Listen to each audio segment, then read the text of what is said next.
जैन समाज की ओर से बारंबार नमोस्तु इच्छाएं महाराज इच्छा। पूज्य गुरुदेव, अभी आपने सबसे पहले जिज्ञासा समाधान में कहा था शुद्धोपयोग, शुभोपयोग, अशुभोपयोग। गुरुदेव, शुद्धोपयोग की स्थिति तो हमने सिर्फ आपकी श्रीमुख से सुनी है और शिविरों में वर्षों से सुनते रहे।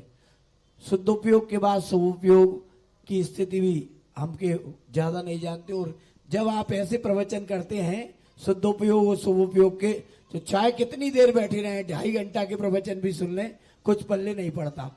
गुरुदेव, मैं निवेदन कर रहा हूं कि शुभयोग कैसे बनते हैं, उस शुभयोग बनाने के लिए समाज को सामूहिक रूप से क्या करना चाहिए, शुभयोग के कब कब अवसर आते हैं, शुभयोग बनाने के लिए समाज के किस किस वर्ग को किस किस समय किस किस रूप में अपनी ताकत, अपनी एकता, अपनी शक्ति, अपने सहयोगियों को साथ लेकर चलने की किस तरह से चले कि शुभ योग बना पाए, अपने को लाभ दें, अपने परिजनों को लाभ दे पाए।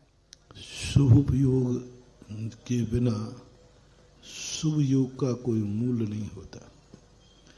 शुभ योग तो रावण ने भी कर लिया था।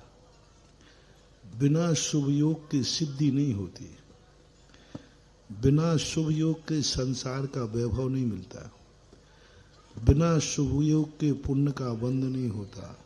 शुभा पुण्य से अशुभा पापस्य। मन वचन काय कर्म योग जब शुभ होते हैं तब पुण्य का बंध होता है। लेकिन उस शुभ योग के साथ यदि शुभ उपयोग हो जाए तो यही शुभ योग संसार को भी संभाल देगा और परमार्थ की तरफ भी ले जाएगा। और शुभ योग को लाने के लिए एक ही तरीका है, मन वचन काय की शुद्धि। मन को सरल करें, कुटिलता से ना करें। अपने स्वार्थ की सिद्धि के लिए व्यक्ति का मन इतना विकृत हो जाता है कि वो किसी भी स्तर पर उतर आता है। उसे भगवान से भी मतलब नहीं है। भगवान के सामने भी यदि इसका ईगो पॉइंट आ जाए तो मंदिर की भी बुराई कर देगा, जिस मंदिर से उसकी द्वेष हो जाए। हमने कहा था ना अभी एक दिन कि ऐसी स्थिति बन गई मुनि भक्तों में। कहने को मुनि भक्त हैं, और मुनि भक्त लोग आजकल, मैंने एक बार कहा था ना, आजकल मुनि विरोधियों का, मुनि विरोधी आजकल विरोध कर ही नहीं रहे। मैंने एक बार पूछा, मैंने कि भाई आजकल आपने विरोध करना कैसे छोड़ दिया? एक मुनि विरोधी थे, तो बोले अब आप ही लोग अपने में आपसी में लड़ रहे हो, अपन काहे को काम करें, हमारा काम हो रहा है ना।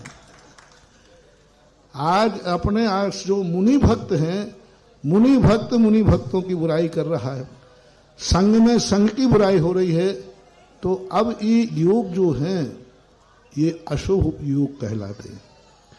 आज हर व्यक्ति भाई भाई की बुराई कर रहा है, साधु साधु की बुराई कर रहा है, श्रावक किसी साधु का भक्त बनकर दूसरे साधु की बुराई कर रहा है। बस यही तो विनाश का कारण है।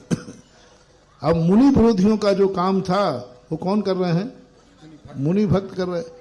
पड़ोसी को लड़ना चाहिए था, अब भाई भाई लड़ रहा है तो पड़ोसी तो कहता है अपन तो आराम से देखो ना, अपना काम हो रहा है। तो ये होने लगा। अभी तक कम से कम संघ से बुराई नहीं होती थी, अब तो संघ की।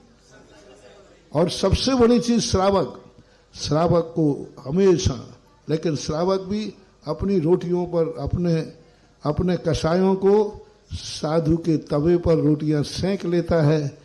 ऐसी बात है। तो ये अशुभ योग कहलाता है मन का। ऐसे ही वचन का, ऐसे ही काय का। वचन से अशुभ की स्थिति बोलना, काय से अशुभ क्रियाएं करना, ये सब मानना चाहिए।